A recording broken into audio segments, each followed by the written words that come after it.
Hey, what's up guys? Sir Emanon here, and welcome to another episode of Road to 1000 DuelingBook Grading.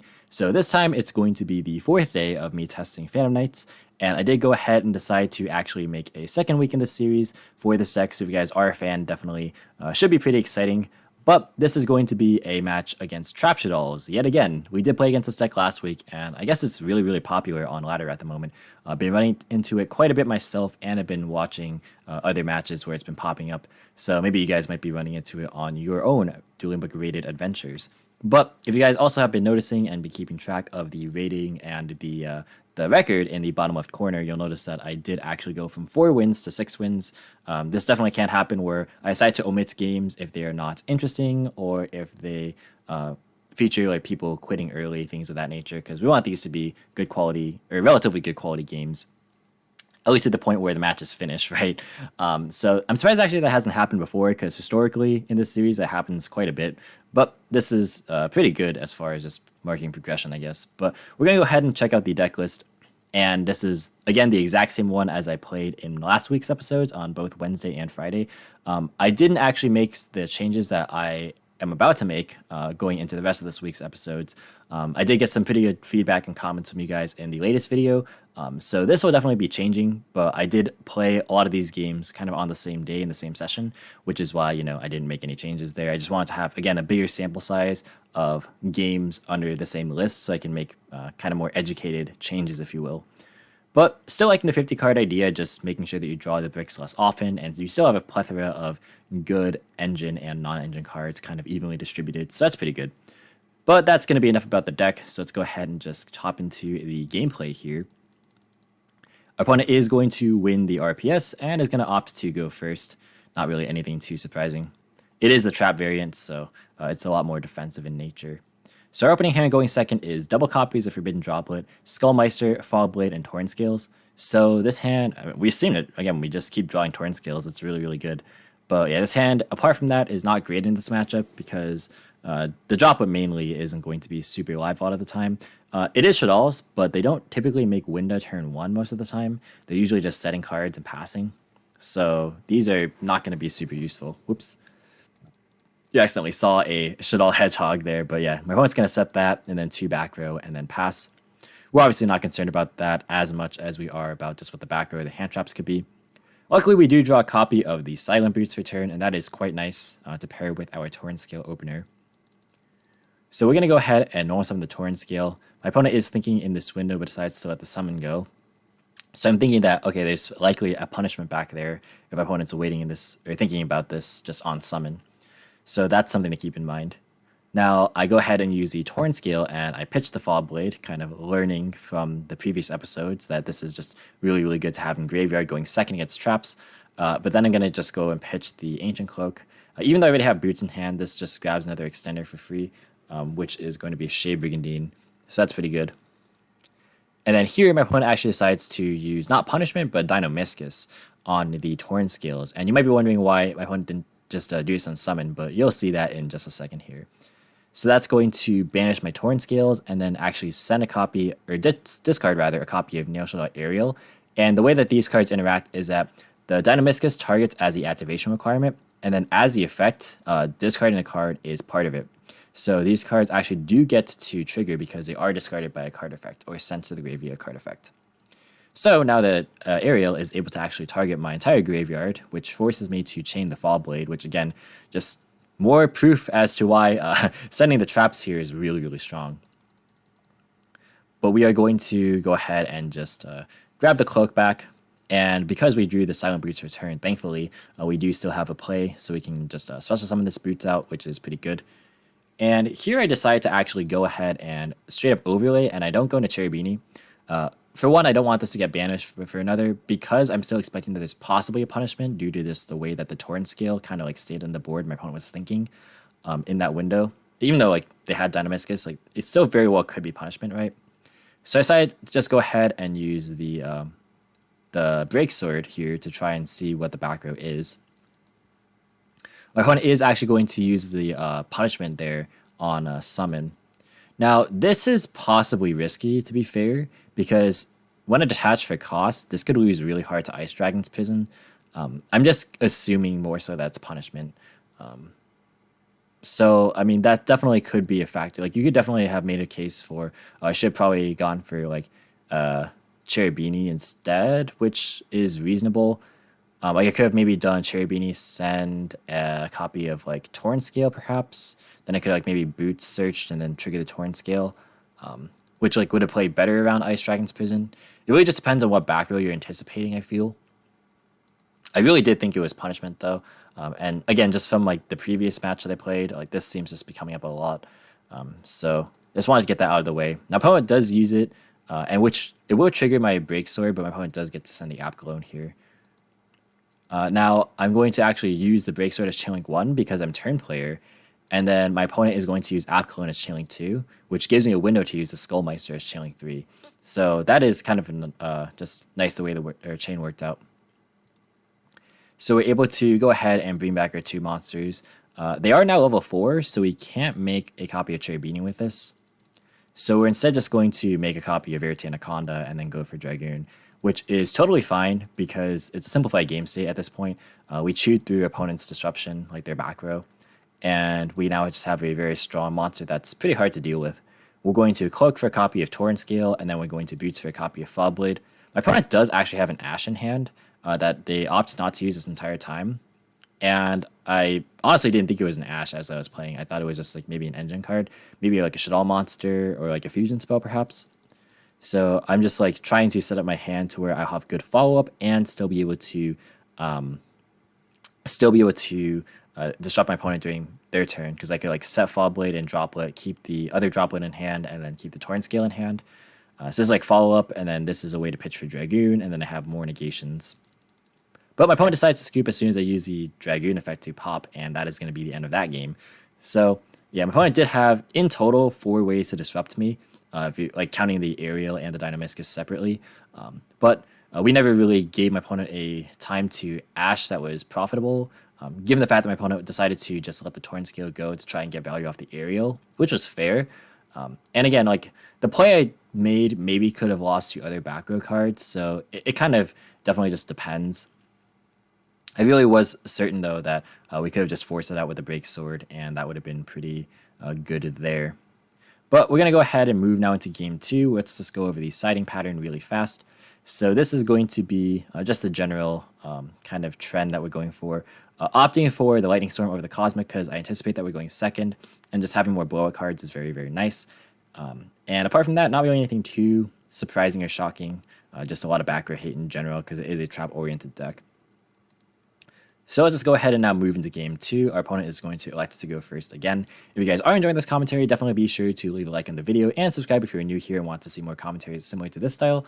But our opening hand going second is going to be Kagamucha Knight, Tour Guide, Rhoda, Ragged Gloves, and Red Reboot. So nice to draw the powerful one of in 60. Sometimes you draw the brick one of, sometimes you draw the broken ones, and we were blessed with the luck this time around. But the rest of our hand's also really strong. We got lots of engine cards. So my opponent is going to set 3 back row and a monster and pass, and we're going to go ahead and draw a copy of Ghost Spell for turn. Now, with the Reboot in hand, I'm feeling very safe, obviously. So all I'm really concerned about is just what potential hand trap it could be. And I'm just trying to like play off that. So even though like you could make a case that, oh, I should like searched the Torrent Scale off Rhoda here, and then just gone for like a more conservative PK line, which definitely is plausible. I really kind of want to play aggressively just because, of course, we had reboots, so we can just close out this game. And Tour Guide just helps you ladder up into specifically Appaloosa easier, which is why I want to go this route. So we're going to go Tour Guide, Kagamucha Knight, and then summon out the graph from the Tour Guide, linking 2 monsters away for a copy of the Cherubini. We're then going to trigger the graph to summon out Seer. And then Cherubini is going to send more of our PK engine just to have some contingencies. And plus, since we have the Rhoda in hand, we're in a good spot. We don't even have to like use it and then Levier, and then go for like the boots after we search it off this, because we have the boots to search off the Rhoda anyway. So we can actually just skip the Levier step entirely and just go straight for a copy of Shea Brigandine, which is pretty nice here. And because of this, we can just go straight up into Appaloosa. So in case my opponent has a Nibiru, then that is pretty good to be able to just kind of ensure ourselves from that. Then we are going to use the Seer to bring back the Cherubini. And then we're going to set and activate Shea Brigandine. This is a little bit risky the way I did this, to be fair, because if at any point my opponent decided to use a trap kind of to interrupt me mid-combo, then I would be forced to reboot, which would put a trap in grave, making this not live. So that definitely could have presented an issue. I would have had to kind of reroute. If my opponent did this before I summoned Appaloosa, then I could just still go the Levier play, and that would have been like effectively the same thing that I wanted to achieve. But if my opponent actually decided to do it in the window of like me summoning back Cherry Beanie, then that would have been really tough because now I just don't have a way to get a PK on the field and make Rusty, right? So that would have been very, very awkward indeed. But luckily, my opponent decides to still hold the back row while I go and use my rotor to search for the silent boots. Then I'm going to special out the boots, and then my opponent decides to use torrential at this window, where I'm going to obviously drop reboot. Now here should be a pretty easy path to victory, right? Surely there is no way to mess this up. Surely there is no way to miss lethal. But my opponent is going to set a Sinister Shadow Games, and you're about to witness probably the dumbest mistake I've ever made in recent memory. So yeah, just this is pretty embarrassing, but we gotta show these off because it's part of the series, right? So here we go, make a copy of Rusty, and then that's going to send a copy of the Torrent Scale, and then set a copy of Fall Blade, which is fine. We're then going to use the boots because we haven't done that yet. We're going to search for a duplicate copy of Fall Blade, and then trigger the Torrent Scale in the process because we haven't summoned it yet, because we just sent it, of course, off the Rusty. Then we can use the Torrent Scale here, pitching the Ragged Gloves to send a copy of Wings. And then here, we're going to use the Wings to bring back the Ragged Gloves. From this point, we're going to overlay and go into Break Sword. And then we're going to use the Rusty effect to pop the set Squamata, which will trigger. And here's like a minor misplay. Well, it could have been major. And this is something that I definitely didn't think about clearly enough before doing. But in hindsight, it makes a lot more sense. So I decided to negate the Squamata. But really, I shouldn't have. Because if my opponent has Nibiru in hand, which thankfully this is a Shaddoll beast, so it's not Nibiru. But if my opponent chains Nibiru, not only does my entire board get wiped, but the Squamata does resolve because the Appaloosa can't reduce attack anymore to negate it. So definitely should have just not taken that risk. And if the whole point of this was to play around like Nibiru specifically, then I kind of just nullified that entire logic, and I just kind of went against my own game plan. So that was just kind of conflicting lines of reasoning there, and I should have just held the negations, right? Because like, what's the worst thing that Squamata could send realistically? Like maybe it could send Wendy to block, but if I'm going for a Dragoon anyways, then that shouldn't really matter. And if anything, that would just help me, get more burn damage in. So like, there wasn't really anything super detrimental to send. Like sending Beast to draw 1 is fine. Sending Dragon to pop is fine. Sending like Hedgehog is fine. Like all these cards are okay. Like sending Ariel even like is okay at this point because now my graveyard, like there's nothing really that impactful in my graveyard anymore. So yeah, using this was a mistake, but that's not the big misplay. That's not the big one. The big one is right here where I use this Break Sword effect because I'm actually too lazy to pull out my calculator and just calculate how much damage I'm going to have. So this being lowered by 800 actually matters a lot. And what I should have done was turn this Shade Breeding into a Link Spider, because what I'm going to do is I'm going to use Break Sword to bring back my PKs, but then that locks me into Dark Monsters for the rest of the turn, and Link Spider is an Earth monster. So as soon as I do this, I actually realize, literally as soon as I summon these back, I'm like, oh, this can't make Link Spider anymore, and this is not an effect monster to make Verte. So I actually won't have game here.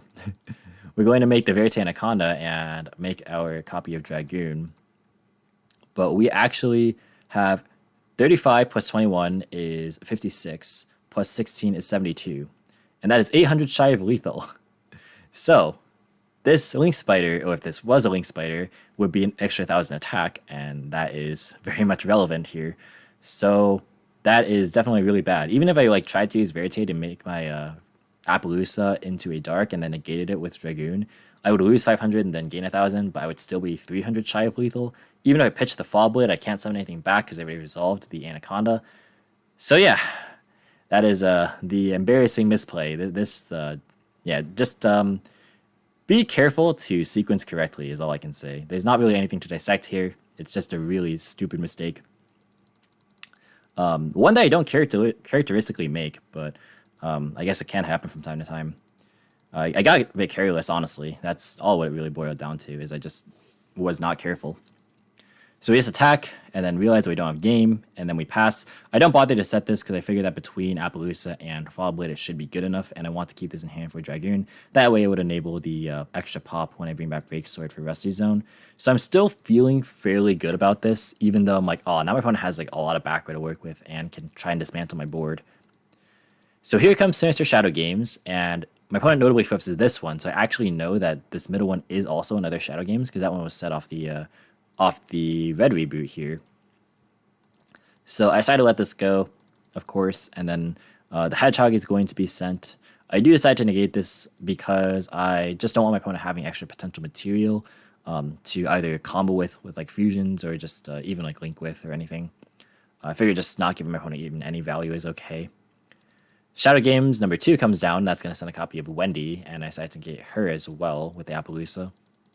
And then my opponent uses Dogmatica Punishment and actually targets my Verte.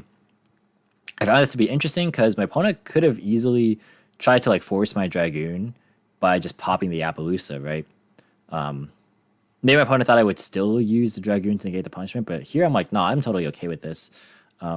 Because, yeah, I was anticipating actually my opponent would send App Cologne. If my opponent sent Entis, that would be fine. It would have been a little bit annoying, but I still would have just held the Dragoon for something more impactful. But if it was App Clone, I actually have Ghost Spell to negate it, which is what I'm going to drop when my opponent goes to use App Clone, because this card adds not only from deck, but also from graveyard to hand, so you can use Ghost Spell on it, which is cool. But, yeah, we are in kind of a tough spot. I thought, because my opponent used a Super Poly, and I didn't notice it for a while, and I was like, wait, my opponent just used the punishment, so yeah, I can't use Super Poly. And then I was thinking, wait, how come my opponent didn't just use Super Poly right away, right? Because, like, to be fair, I never even used my Dragoon or Rusty Interruptions during my opponent's entire turn, but that could have enabled a different line of play, right? So my opponent had what? It was double Shadow Games, Punishment, Super Poly.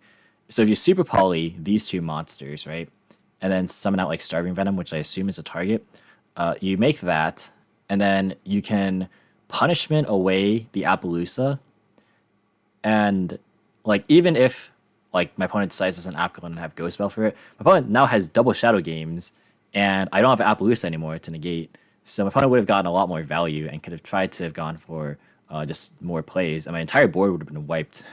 So yeah, I don't know. My opponent, I think, could have actually clawed back from this game, which would have been deserved because I definitely threw away the game on my turn. Like, I didn't deserve to win this game at all. But my opponent did not actually end up capitalizing, so we were able to scrape that one away. Now, this is a lesson in just being careful. You know, in a like tournament setting, you definitely do not want to mess these things up. This is something that is like really easy to fix, honestly. So like I'm not too upset about it. It's just like, wow, that looks really stupid because it is pretty stupid. It's not a very plausible or good mistake to make. It's just kind of laziness, honestly. But, you know, that can happen, and I'm not afraid to kind of show off some of the mistakes that I make because I am in no way a perfect player either. But regardless, we still managed to take this one down, and that is going to be another victory for us. So that's going to be it for the video, guys. Thank you so much for watching. Hope you enjoyed. If you did, be sure to leave a like as well as any thoughts or feedback in the comments. Subscribe for more informative and competitive Yu-Gi-Oh content. If you want to, you can follow me on all social media platforms or support me via Patreon and TCG Player, all the links in the description as usual. And until next time, I'll catch you in the next video. See you guys.